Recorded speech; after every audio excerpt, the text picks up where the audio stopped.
वालेकुम नाज़रीन। तकरीबन 2-3 घंटे से व्हाट्सएप की सर्विस बिल्कुल बंद है और आपको ये हम इत्तला दे रहे हैं कि अगले 2 घंटे तक भी कोई उम्मीद नज़र नहीं आ रही, क्योंकि पूरी दुनिया में इस वक्त व्हाट्सएप का सिस्टम जो है वो डाउन हो चुका है, चल नहीं रहा। तो अगर आपने कोई ज़रूरी काम है तो टेलीग्राम का ऐप जो है वो डाउनलोड करें, उसके ज़रिए आप अपना सिस्टम चला सकते हैं। हमारी इत्तला के मुताबिक इस वक्त बेशुमार लोगों का नुकसान भी हो चुका है, मगर पता नहीं क्या वजह है कि अभी तक व्हाट्सएप जो है वो अपनी सर्विस जो है वो बहाल नहीं कर सका।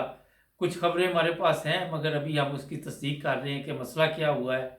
इस पे हमारी टीम लगी हुई है, काम कर रही है। जैसे ही कोई अपडेट आती तो आपको बताते हैं। तो टेलीग्राम का ऐप डाउनलोड कर लें, उसे इस्तेमाल करें और जुड़े रहें 9 टीवी इंटरनेशनल के साथ। अगली ताज़ा सूरत हाल भी आपको जल्द बताई जाएगी। अपना ख्याल रखें और हमारे चैनल को करें सब्सक्राइब। अल्लाह हाफ़िज़।